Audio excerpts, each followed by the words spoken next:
What's up, Mom or Dad? Dr. Peter Martinez here, and today I want to talk to you about one thing, just one thing that could change the trajectory of your family's health forever, and that is unraveling that perfect storm. Have you been to a provider? Have you been to a doctor and just said, I don't know how your kid ended up like this. I don't know how this happened. It's just a perfect storm of variables, of genetics, of toxins, of mishaps. And they're just going to be stuck. They're going to be stuck with this diagnosis or labeled with this diagnosis forever. And that doesn't have to be the case. So today we're unraveling, we're going to unwind that perfect storm. And I'm coming to you first and foremost as a father. I'm a father of a 4-year-old, a 2-year-old, an 11-month-old. We call it the family circus because it's not as easy as it may seem from the outside, and it definitely gets harder and harder with each child, but the next level of challenge really hits home when your kid is struggling, when they're struggling with their health, when they're you're just trying to go to a restaurant, you're trying to get ready for school. The very simple things are not as easy as they seem because your kiddo is struggling to thrive and struggling to have the health that you'd always dreamed or imagined for them. So these are my kids here. We've got Leo, he's a big old 4-year-old now. Esther, she's 2.5. And Sienna Elise, she's 11 months. It's my beautiful wife, Alexis. And it's really important, I think, as a parent, at the end of the day, you're being told and fed a lot of different information, and you have been advocating for your child, and you are seeking answers. And it's easy to listen to maybe one outside source that gets into your head, and then you feel trapped and you feel stuck. Today, I want to come at it from a different perspective, and the information I'm bringing you actually comes from thousands and thousands of moms and dads just like you who have shared their case history, who have shared their story, and we've been able to unravel and unpack this perfect storm with providers around the country, with the latest research. And when you combine the research, your story, your child's case history, and the clinical experience of providers and pediatric chiropractors like myself, we have found answers to get your child health, to get you hope, and to get your family healing again. Today, we're going to check your awareness. We're going to see how much coffee you've had or maybe how many adult beverages you've poured watching this webinar. We want to check your attention to detail. Ready? Check out this video. Here we go. I want you to follow along. How many passes does the team in white make? Go!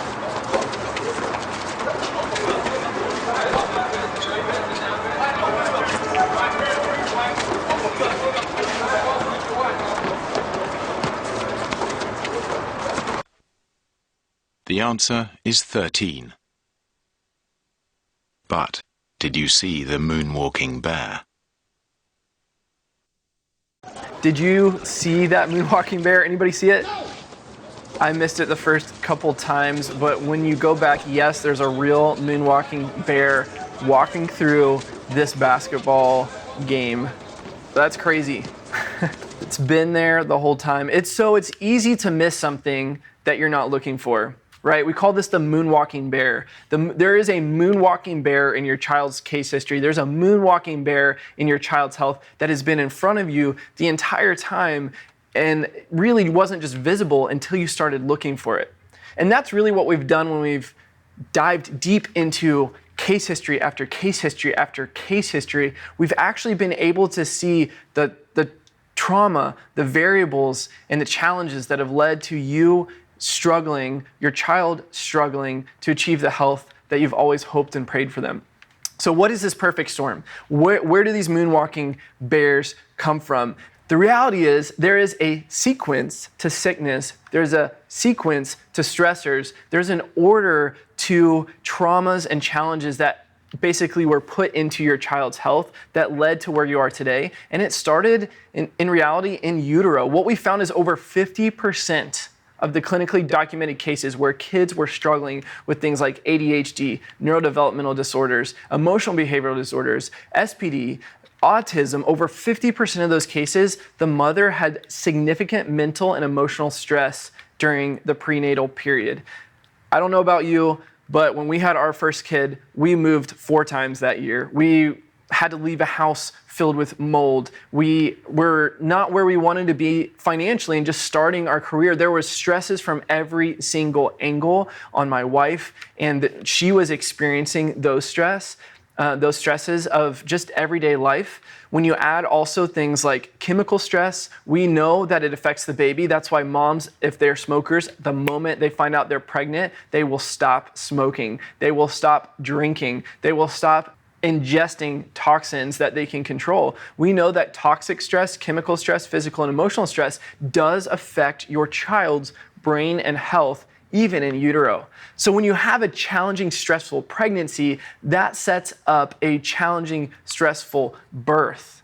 So check this out. We saw in over 80% of these cases, 80% of the cases of moms and dads who have come in saying, I need help with my kiddo, there was some sort of intervention in the labor and delivery process. So this could include epidurals, could include C-sections, forceps, or vacuum extraction. There was trauma that was applied to your child's nervous system, to their brain, to their neck in that birth process. It didn't go maybe as you wanted it to go, and it was stressful. Thank God we have a lot of these interventions, because the reality is it saves many of these kiddos' lives. But for example, just applying vacuum or suction distraction to bring that child into this world puts 55 pounds of pressure on your child's neck and brainstem. That's 55 pounds of pressure on this little tiny infant baby. The first thing that happens when a child is given to me or given to you, when you get to hold that newborn baby, what's the thing that you protect the most? It's the neck, it's the head, right? We would never, ever wiggle a child around, let alone take a child upside down and hang a 55-pound weight by their neck, but that's how much pressure and tension and trauma is applied to this little kiddo's nervous system when there are interventions like forceps or suction in birth. So there's a lot of trauma in the birthing process, and we're gonna dive more into that later. So we saw 50% of stresses in utero, 80% of the cases of kids that are struggling with neural and developmental disorders had some sort of intervention in birth. And then you have a kiddo that is becoming colicky, that's becoming that their nervous system is stressed out and they are starting to be constipated or gassy. And you go to the doctor, you go to the pediatrician, they say they'll grow out of it, right? And the reality is they don't grow out of it. Or you hear things like, you're just a first-time mom, you just need to learn to sleep train, right? But you know in your mom gut and your dad gut that something's wrong with your kiddo because the diaper is clean, they are fully fed and happy. You try to lay them down, they will not sleep. They are chronically crying and they are arching in pain. You know that something is off. So what we know is that in autism, in neurodevelopmental disorders on the severe end of the spectrum, that it is 4 times more common to have constipation in kids with autism. So basically, those kids that are struggling with their brain health often have bloating, distress, and neurological stress in their gut, right? So you have a stressed out, colicky, constipated baby, and that turns then into a sensory, constantly sick or challenged toddler, right? And so that toddler is struggling emotionally. You cannot go from the house to the doctor's office, to the house, to a friend's house, to the house, to a restaurant without just emotional breakdowns. They are screaming the entire time in their car. And these are kids under 3 that are struggling and they're chronically sick. They're starting to get ear infection after ear infection, and you're having conversations like, we're gonna have to put tubes in their ears. You're always at the pediatrician, antibiotic after antibiotic. What we see is that kids using antibiotics and children under the age of 3 that have had antibiotics, we see a 3-fold increase in allergies. We see sometimes up to 2 to 4-fold increase in neurodevelopmental disorders in kids that have had an antibiotic under the age of 3. And why do they need this antibiotic is when you think about this colicky baby, that is trauma, that is inflammation, and that is keeping your kiddo from draining. So the immune system is actually very simple. The immune system is really all about plumbing. I have now 2 daughters, and a wife in my house, so I probably need to brush up on my plumbing skills. All that hair that gets into the sink, that gets into the bathtub, right, clogs the drain. So when your kiddo gets sick, they need to mount a healthy inflammatory response, and guess what happens? They get very mucousy, right? And all that mucus is designed to encapsulate the bug for your immune system to do its job. But if that body is producing more mucus to fight the infection in your kiddo, it needs to be able to drain somewhere, right? And so the inability of that fluid to drain often is what leads to those ear infections. The inability of that fluid to drain leads to chronic coughs. But then when that fluid drains, it goes into the gut, and your body is designed to get rid of it, right, through the GI system. And the reason the body brings it through the GI system is 70 to 90% of our kiddo's immune system takes place there.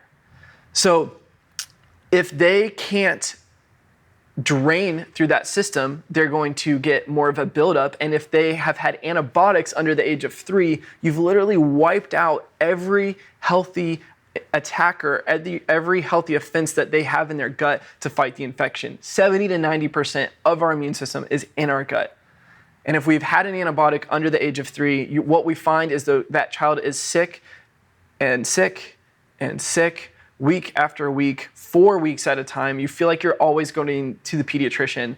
And so these kids are struggling. And so you had a stressful pregnancy, you had medical intervention and a stressful birth, then you have a constipated, colicky, stressed out infant who, you're just told, hey, they're going to grow out of this, but really they grow into being a sensory kiddo, a sensory toddler, a chronically sick toddler in and out of the pediatrician's office. And when you have that chronically sick toddler, instead of them growing out of those challenges and that stress, what you start to see is the sensory spectrum, hyperactive, emotionally stuck child, right? And this is where the red flags start coming up. What we have seen is rates of autism are now 1 in 44 in children, and it's 4 times more likely than that in boys.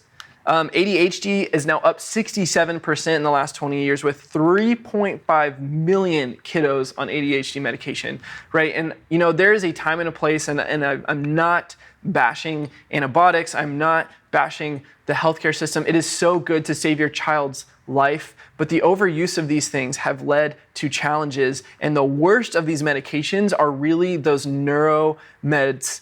They really, really, really beat up our ability to grow and to thrive. And so these kids are prescribed ADHD medication. I would argue, or I propose to you, that the only difference between your colicky baby and ADHD is time, right? In many cases, it's time. So the same stress response that caused that colicky, chronically sick kiddo is the same stress response that's still in your child's nervous system when they're being diagnosed with ADHD or SPD or emotionally behavioral stress disorders. They are still challenged, and it's been there the whole time. We're just labeling it something different so that we don't have to deal with it, or so that we can pass the buck on to somebody else. The reality is, we know, and many of you parents are even thinking, man, that was me.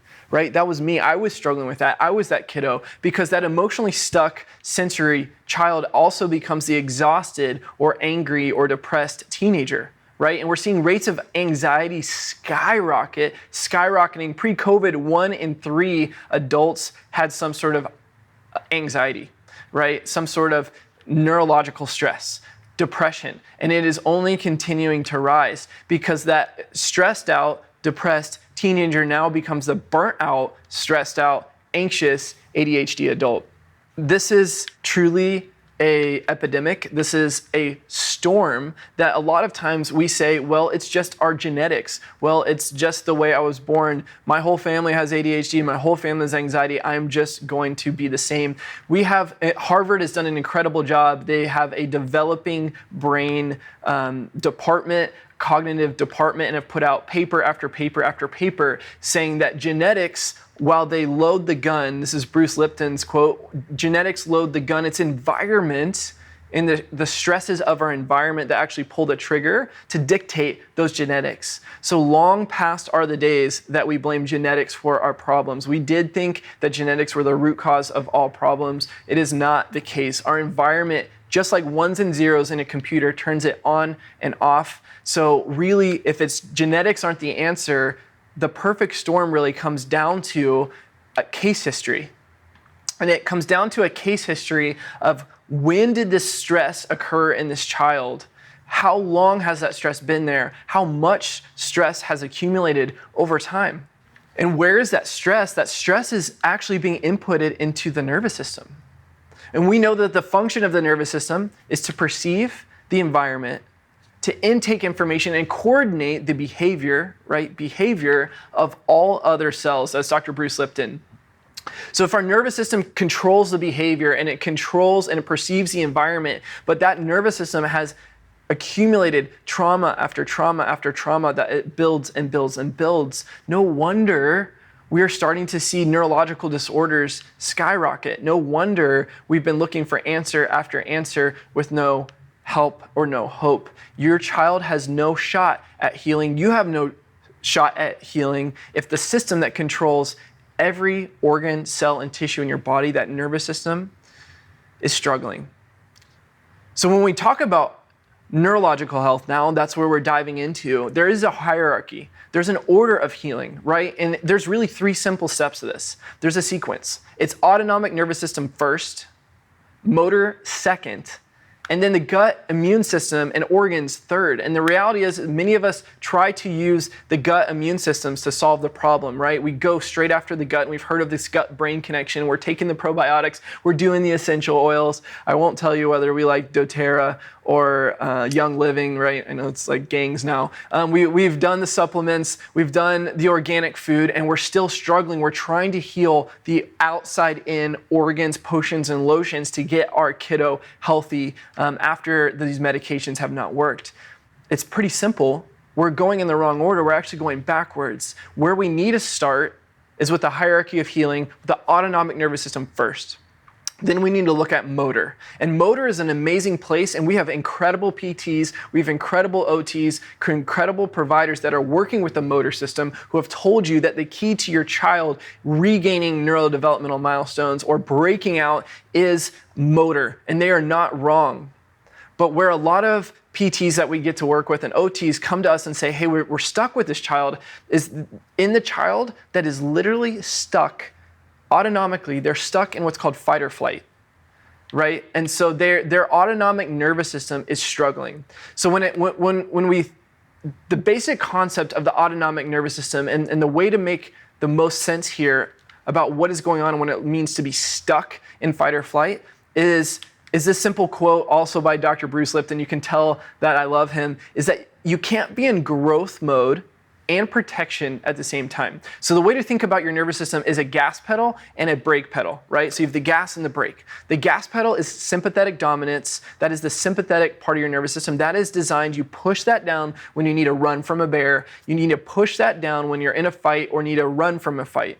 That should be a very small part of our nervous system. The gas pedal, briefly we hit the gas pedal. Most of the time though, we need to be able to hit the brake pedal. What is the brake pedal? That's the parasympathetic. That's the rest and digest side of the nervous system. And you can see that here on this chart. We have a gas and a brake pedal. And under that gas pedal and brake pedal, you see that stress response. You see the vital functions of life. And under the brake pedal, you see things like going to the bathroom. You see things like sleeping. You see things like healing. That is the growth mode. You need to be able to have the brake pedal working very effectively to actually grow and heal and thrive. But here's the problem. This is a tachometer on this diagram. This tachometer starts with trauma, it moves into toxins, and then we add thoughts. So we have physical trauma at birth, or maybe in utero, toxic trauma at birth, or maybe in utero, and then we add more toxic trauma as our kid gets sick with drugs, shots, antibiotics, chemicals that they're exposed to, and then comes the emotional stress, right? So we call it Trauma, toxins, and thoughts, the 3 T's. And when you compound these 3 T's, these 3 variables, you just rev up the gas pedal. Push gas pedal harder and harder and harder as you compound these 3 variables. So here's the challenge. We need to figure out how we can hit the brakes, because you can't ever expect to heal when you are 0 to 90 with the foot on the floor. You can't ever expect that your kiddo will heal if they feel like inside there's a lion following them around in life. If there's a lion in the bathroom, they're gonna have a hard time going to the bathroom. If there's a lion in the bedroom, they're not gonna sleep well. If there's a lion in the living room and they're trying to heal from an infection, it is not going to go well. We have to get rid of the lion. We have to learn to hit the brakes. And it starts by, yes, removing these 3 T's, but at the end of the day, we need to find where that first T started, how many T's, thoughts, traumas, or toxins have been in your child's nervous system, and for how long, because the reality is that SPD or ADHD or emotional behavioral disorder, all of these labels and diagnostics, if you could distill it into one thing in our office, it's really a sensory problem.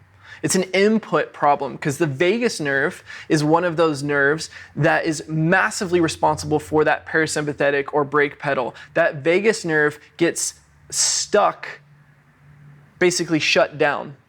So SPD or ADHD or emotional behavioral disorder, really at the end of the day, is stress. One of those 3 T's stuck on. Stress stuck on is at the root cause of why your kiddo is not healing, right? And we get that. So at the end of the day, if we know that stress stuck on is really what is keeping our child's nervous system from thriving, and it's affecting the autonomic nervous system, we can't expect motor, we can't expect gut, we can't expect immune system to work appropriately if we are stuck in that fight or flight mode with the gas pedal all the way on. So the algorithm to unravel the perfect storm, this is the answers that you're waiting for. The algorithm, how we unwind this perfect storm in our offices around the country, is that we ask the question, is how much stress, how much of these 3 T's has your child experienced? When did the stress occur? And from those 2 questions, we can then determine how much care will they need, and for how long will it take to help restore this neurological balance between the gas pedal and the brake pedal. It's very simple. How much stress, how many of those 3 T's, when did it occur? And that will help us determine how much care your child would need for how long to help restore that neurological balance. So I have research article after research article here that we could go through. A couple I just want to highlight to maybe dive into what those moonwalking bears were in your child's health. This first one is just showing that prenatal stress does change your child's brain, right? Remember, we said over 50% of those cases, prenatal stress does change your child's brain. A mother's stress during pregnancy changes neural connectivity in the brain of her unborn child, even before your child entered into this world. And so that's where genetics tend to be blamed. Hey, my child was born with this. Well, maybe, yes, they were born into stress and it got stuck there, but it doesn't mean that it was just their genetic code and the design was flawed, right? The next moonwalking bear is a little rough to see, and we're gonna take a second, we're gonna watch this video. Please don't walk away, take a second, don't turn away. It's important to understand what our kiddos go through in this birthing process. Getting irritated. Oh, there you go, little fella. Come on, buddy. This is a C-section, as you can see. Ears of a gorilla. I hear a lot from our moms, oh, there was not trauma, I had a C-section, so it was low trauma. But I want you to watch what happens to this child. There's the head and the neck. Man. The hard part about watching this video is not the fact that this mom had a C-section. I was a C-section baby. There is a time and a place for a C-section, and it will save many kids' lives. But that time and the challenge is that in that video, what do you hear? You hear chatting, you hear talking, you hear the doctors whistling. Like this is some routine event and not a life-saving intervention. This has become routine. It has become normal. And what you saw, how much trauma happened to that child's neck. If you were to hand me that newborn baby and I were to hold that baby by the head and swing it back and forth, that would be grounds for prison, for assault, right? For abuse. It's not okay and it's not appropriate. Yes, there's a time and a place for C-sections. They do an incredible job. I am not blaming the OBGYNs. What I'm saying is that there is a moonwalking bear, and that is birth trauma and birth intervention that has been there the whole time, that if that OBGYN was the kiddo's pediatrician and had to take care of them over the next 3 years, they would start to see the link into the trauma that is going into these kiddos' spines, into their neck and their brainstem, and the fact that it's staying there undetected, unaddressed. So I'm proposing not that we ban C-sections, but that we use it in a life-saving intervention. But then that child gets checked, and we check to see, man, did we have to do some significant trauma, stress? Was there significant stress in that kiddo's spine and nervous system when they were brought into the world? So at the end of the day, this is one of the big moonwalking bears. It's so easy to miss something that you're not looking for. There is traction, there's rotational stress, and hyperextension of that head, whether it's a vaginal birth or C-section, and it is affecting our kiddos. Over 80% of 1,000 kids in this study found that there was some sort of trauma to the cervical spine in the birth process. Over 7 out of 1,000 babies were actually diagnosed as injured, and that was the ones that were actually caught and perceived in this second study.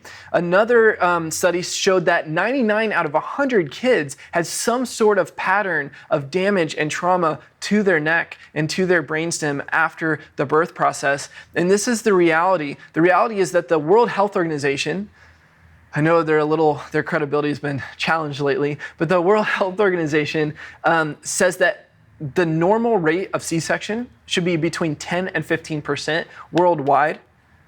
That is the life-saving acceptable numbers.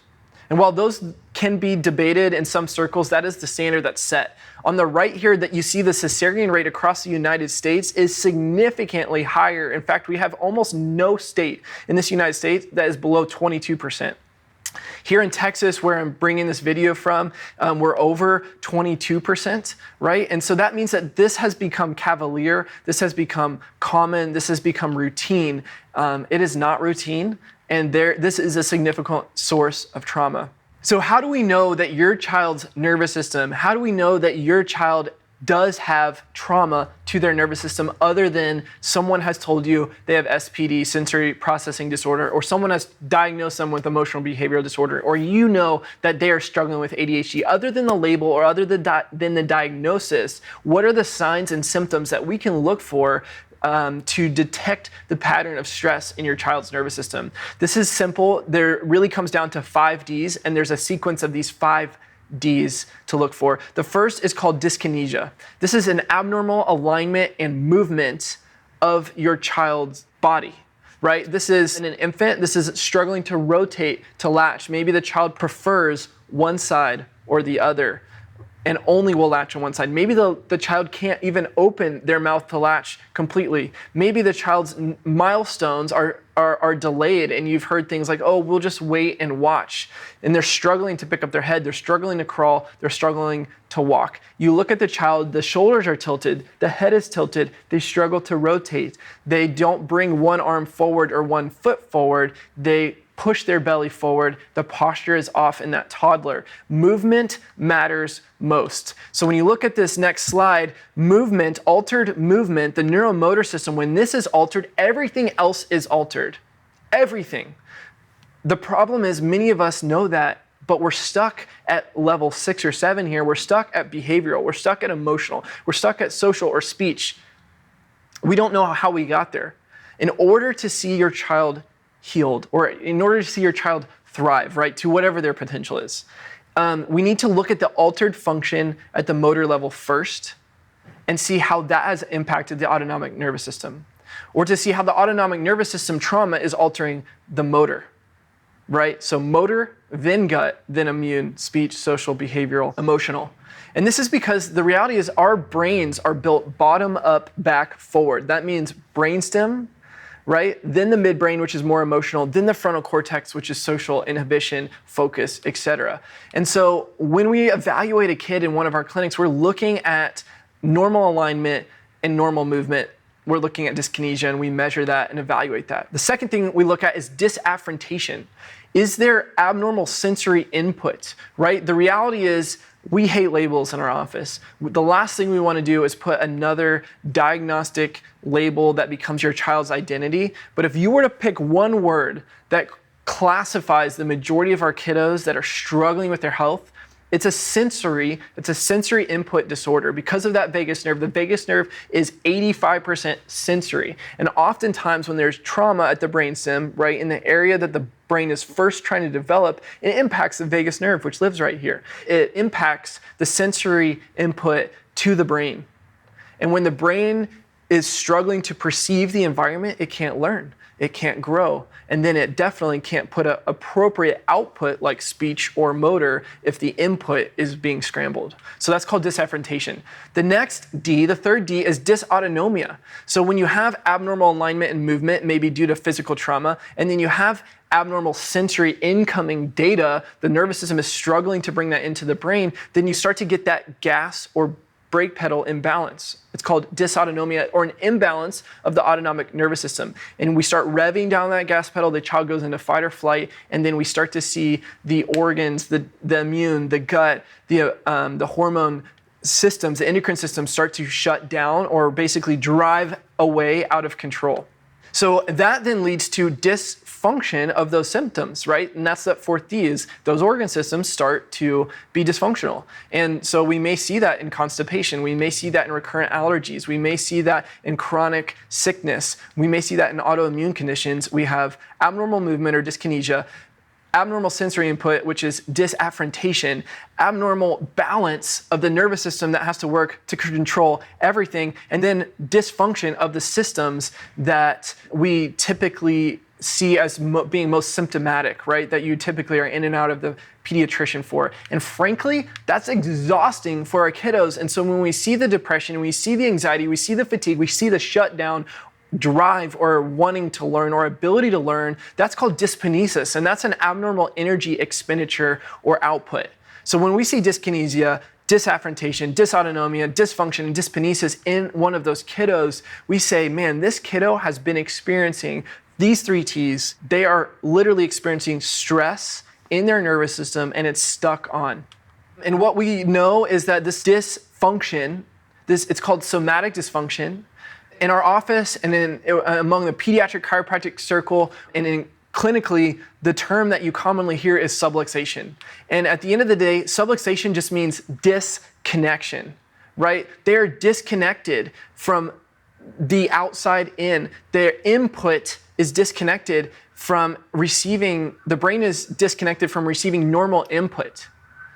So as I showed you, there is literature after literature after literature. There's paper after paper. The science is catching up. We now know that somatic dysfunction or subluxation is happening in our kiddos in the birth process. We have Journal of Pediatrics, we have Journal of Psychiatry, we have meta-analysis Journal of Pediatrics, we have Journal of American Medical Association, we have British Medical Journal, Journal of American Medical Association Psychiatry, over and over and over again, showing that birth trauma is the moonwalking bear, that stress in early childhood development causes a challenge in our kiddos and really probably many of the adults that are sitting here, you relate to being struggling with this for 20 or 30 years. This has been in your nervous system and it's affected your brain for decades. There's really a key window. And what's the difference in maybe you who maybe struggled with mild ADHD or maybe struggled with stress or anxiety, maybe later in life, and didn't really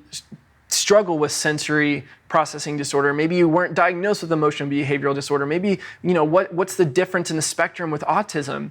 The difference is how much stress and how long. Remember the algorithm? And so what we know, you can see here in this chart, human brain development starts in utero. It starts before that child has even entered into this world, and it continues and peaks at 1 year of age. The peak of brain development happens at 1 year of age. We see sensory, we see vision, we see language. Higher cognitive development continues up until about 2 years of age, and then the body starts cutting synapses. It starts shutting things down that it doesn't need to function in this world.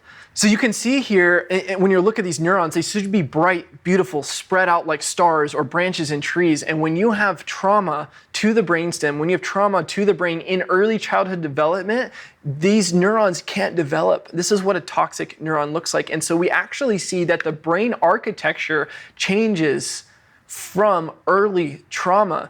And what the research is calling this is another D, it's diaskesis or developmental diaskesis. And what it means is that if there's trauma to the brainstem or the cerebellum or the base of the head, and it happens in a key neurodevelopmental window, i.e. that 0 to 1 or 0 to 2 time period, then it causes shutting down or toxic shock into other parts of the brain, like the frontal cortex, that you want your child to use to sit still, to focus, and to learn. Or it causes a toxic shock throughout the brain into the amygdala, into the seat of emotions in your childhood's brain. And that's why they have no idea how to express their feelings, because it is a disconnected input, a disconnected traumatic stress response that is literally developing into their brain. So they have no shot at regulating. They have no shot at healing or thriving as long as that stress is there. So once that diaskesis happens, we start to see distortion, disruption, disconnection, and ultimately damage. And it's really, really, really hard to see this. On the extreme end of the spectrum, we have autism. In the 1970s, it was called locked-in syndrome. The reality is that these kids, if you flip that on their head, they're also locked out of experiencing life. They're locked out because they can't input and they can't perceive that it's a beautiful sunny day. They input that stimulus and it goes through this shocked, distorted neurocircuitry, and it comes out as maybe struggling to speak. It comes out as emotional reactions. It comes out in garbaged words. It comes out in screaming and yelling, or it gets trapped in and causes a stress response, and you see recurrent sickness. So subluxation equals disconnection. And so when a kiddo comes into our office, we can actually measure this disconnection. We measure it through the neurospinal system. We measure it from C1 or the atlas, the brainstem level, all the way down to the sacrum. And why we're measuring the spine is the information highway, or it is the fuse box for your child's brain. It's the fuse box that regulates the input and that sensory information into your child's body. The reality is that your body can handle a significant amount of stress. Your kiddo's body can handle a significant amount of stress, but the body is brilliant and it has a defensive mechanism. Because if it experiences trauma, if it experiences toxins, if it experiences emotional stress to the brain, it will try to adapt to that. And if that stress does not leave your child's body, it's very simple. It works just like the breaker box in your house. That stress will overload the body, and that neurospinal system along the spinal cord, a bone will shift out of place. Literally, the breaker will flip. It's just like the breaker flipping so that the box doesn't blow.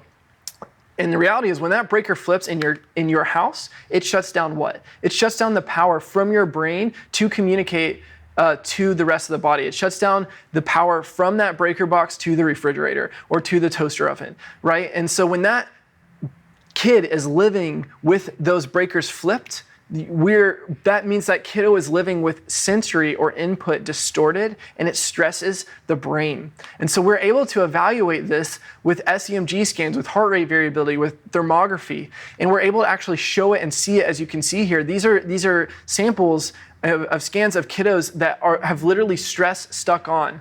On this far left, we see that the very top neck bone is bright red. Far on the left, that means that breaker is flipped over, right? That's that disafferentation, and what it's putting out is abnormal energy output or dysphonesis, right? We measure this in microvolts, and this kiddo is exhausted. Their nervous system is having to work 3 to 4 times harder than normal just to function. And then on the far right of the scans, we see this colorful red, yellow, and green graph. This is our heart rate variability graphic that shows that this child is stuck with a gas pedal on, and if they're stuck, remember, there's a hierarchy of healing. Autonomic nervous system has got to be regulated first. Then we can start fixing the motor or the neuromotor system, and then we can start looking at things like the gut-brain connection.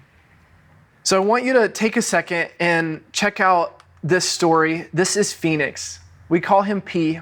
Phoenix came into our office. This is straight from our Instagram channels. We have great stories popping up every day from our clinics around the country. And P's story happened in Austin, Texas. And P came into our office very shut down, very quiet, very clingy to his mom. He would cry and cry and cry, basically for the first 2 to 3 years of his life, nonstop, whenever his mom would set him down. And his mom knew this was not normal. His mom knew that something was off, but she really could get answers from nobody. And they were just saying that's just the way he is. That's just his personality. He'll grow out of it.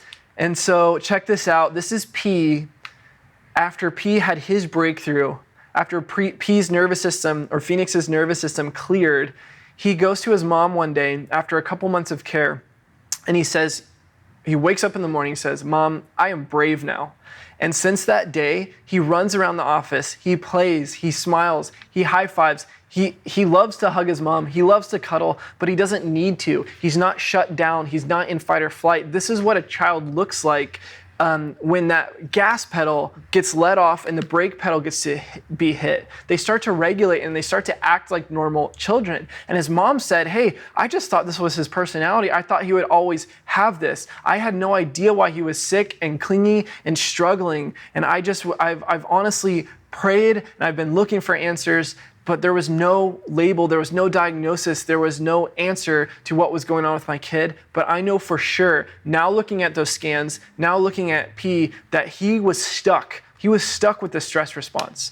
This next video, man, this guy's name is Rolando. Rolando, what's cool about this video, this is the day after Rolando's first adjustment. Rolando was born into this world at 37 weeks. The cord was wrapped around his neck. He had to be resuscitated at birth. And when he came into our office, after he's 2 years old, he's bright, flush, red skin, was screamy and clingy just like P, but to the point, to an extreme where the mom could not keep him from screaming without putting an iPad or stimulation in front of his face the entire appointment.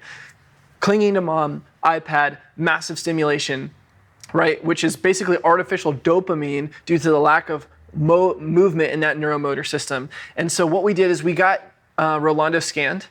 We got him scanned and we saw the stress that was stuck on at his brainstem level due to that case history. You can see a sample of the scan here. We see the red here and here between the atlas, which controls the vagus nerve, and that brake pedal, and then the axis, which is responsible for motor and movement, right? We said motor matters most, which then led to stress being shut down in his gut. So this child, Rolando, gets one adjustment, and I'm gonna replay this video because this is Rolando the next day. No iPad, no mom. He's playing with these toy fruits, these baskets, he's sorting, he's organizing, he's coloring, he's regulating. His gas and brake pedal, his autonomic nervous system is regulating, and now he has the opportunity to thrive. Now we're gonna see language skyrocket. Now we're gonna see learning exponentially increase because the stress has been turned off or the brake pedal has been hit. This is Luna. Luna, same story. This is in one of our Florida clinics. Luna was struggling with sleep. She was struggling with emotions, and her mom was really worried about her language, right? And the reality when we did the testing is that Luna's story was not a language problem. It was not an output problem. She was able to form sentences, but the input, the sensory system, we measured it with those insight scans, was disrupted. And she was basically disconnected from intaking data and being able to articulate it out. Within a few weeks of getting her first adjustment, she starts forming full sentences and her vocabulary skyrocketed like it was there the entire time. Because the reality it was, she had learned, she had the ability to speak and she had the knowledge to speak, but the disconnect, the stress had shut her down. One of my favorite stories is from several years ago. This is Pax. Fun story, Pax's father also shares my name, and he actually opened for Justin Bieber back before Justin Bieber really made it big. And he is just joyful. The dad is super joyful, and he's actually a comedian. And it was really devastating and heartbreaking when he brought his son Pax in because all that comedy, all that joy, all that laughter in his life was gone. Why? Because he was scared, he was searching, he was frankly probably a little depressed and struggling, looking for answers for his son. Because at 19 months, Pax wasn't walking. which is, as you guys know, way late. He was not pooping, he was constipated. He was under 5% in growth, and language had not turned on. He was not communicating well. And so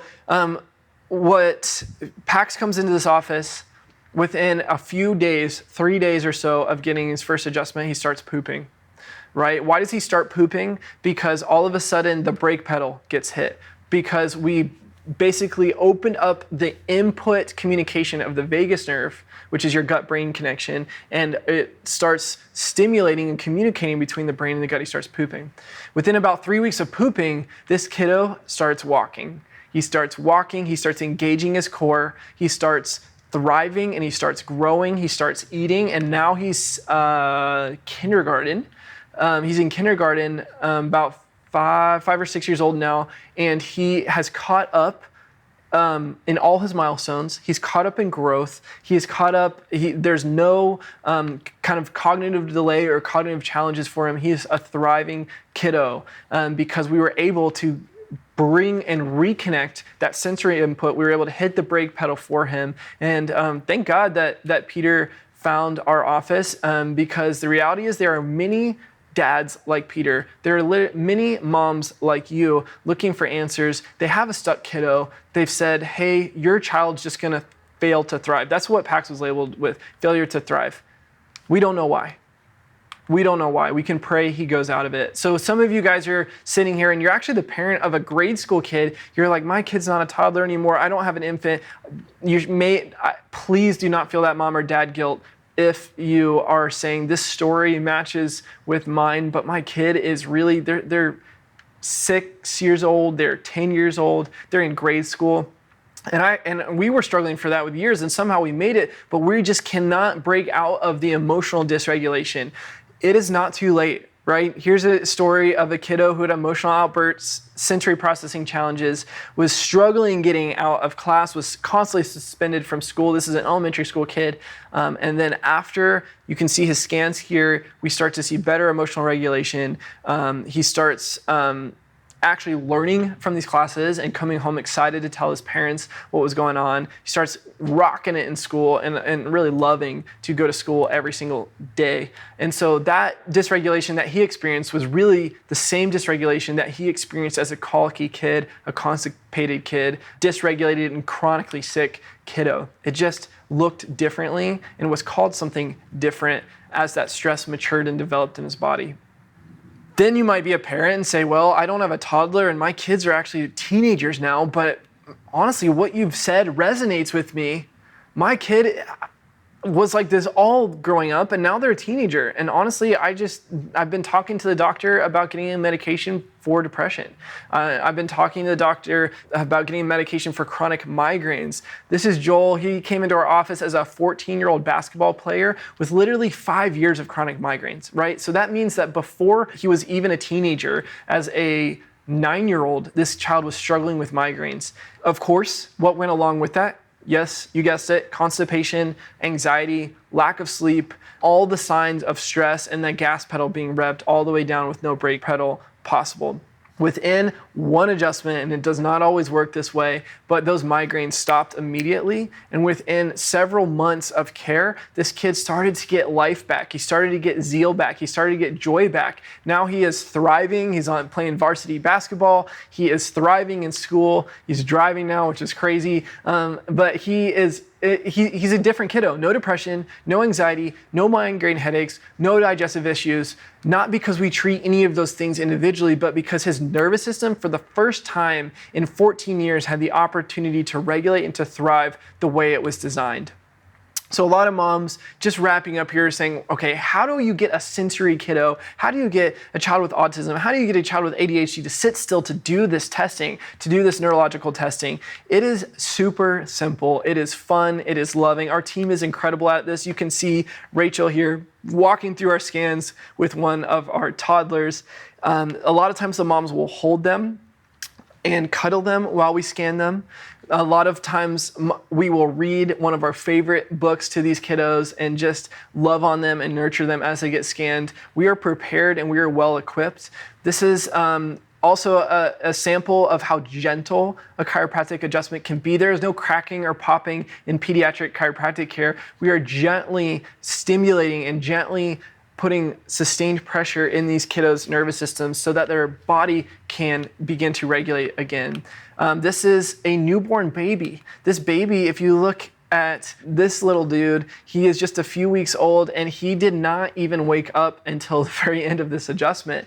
And what we saw as a result of adjustment to a child like this is that he did not become the anxious, depressed teenager. He did not become the chronically sick toddler. In fact, he's never had a medication in his life. He is now 2 years old. Yes, he's got more work to go, but no ear infections, no antibiotics. And he lashed incredibly after this adjustment. He pooped incredibly and he slept incredibly. What mom or dad does not want a kiddo that will that will thrive like that really through infancy? So if you come into one of our offices, really there's a 3-step clinical process to evaluate your kiddo and to see if we can help. The first is we listen. We want you to feel seen. We want you to feel heard, because the reality is you've been brushed over, you've been belittled, you've maybe been labeled. Your kiddo's been labeled too much in your life, and we know that the case history matters so much because of that perfect storm algorithm. We have got to figure out when that trauma started and how long it's been there in order to get your child help and to see if your child's even a good candidate for care in our office. The next thing that we're gonna do is we're gonna do these neurosensory stress scans, right? We're gonna do these insight scans that you've seen several examples of, that you got to see Rachel do with one of our kiddos. And once we have those scans, we're gonna sit down with you, we're gonna explain them. We're going to explain the correlation between your case history, the symptoms your child's experiencing, and these scans, and we're gonna give you answers, and we're gonna build a care plan. We build a care plan and report of findings based on that perfect storm algorithm again. We need to figure out how much stress and for how long has been in your child's nervous system. So mom or dad, there's really 3 action steps when it comes to getting massive transformation in your kiddo's health. We know that information alone does not change anything. Information just stays as information if it's not acted upon. And so I want to encourage you with the first action step is what you're actually already doing, is to continue to seek answers, to continue to anchor to hope, continue to fight and be an advocate for your child, because that is how they're going to begin to start the path of unwinding this perfect storm. That's how they're going to reach their potential. The second is to actually just schedule a consult. It's super simple. You can schedule a consult right here. We'll do a complete exam and give your child and kiddo a report of findings to see if that we can help them. And finally, as good of a parent as we all think we are, me included, you included, we are not that good. The reality is kids never do what we say. Our kids don't do what we say, they do as we do, right? They model their health after who? After you. So if you are a sick adult, if you're struggling, you need to also get your nervous system checked. So I'd encourage you to schedule also a consult for yourself. At the very least, you can see where you're at, and you can see if your case history aligns with this perfect storm, even if it seems more mild or less pressing than your child's or your kiddo's, because if you want your child to experience optimal and incredible health, you have to as well. So keep seeking answers, keep anchoring to hope, schedule a consult and a time to dive into a case history with one of our providers to get these neuro scans, and at the end of the day, get you back onto a path of your family experiencing optimal health, optimal wellness, doing what you love, and ultimately what you and your family are called to do. When it comes to taking action, one of the most important things to recognize is that there is a hidden monster under the bed, right? There's a monster under the bed. We have to turn the lights on. We have to expose that monster just like you do for your kiddo almost every other night, it seems. That monster under the bed is, we call it the Lodi monster. It's the law of diminishing intent. And it's a psychological law that says that every day you put something off, your chances of doing it decrease by 50%. So if you don't schedule a consult for your child today, if you don't schedule a consult for you, the chances of you doing tomorrow are literally already down to 50%. And by the end of the week, we're down to 12.5% or less of you getting the answers that you need for your child's health. On top of that, we have trauma continuing to build in their body. You do not need to start care in our office. You can do whatever you want, but get the answers. Get scanned, get checked, meet with one of our providers so that you can get your family back on a path of hope, health, and healing.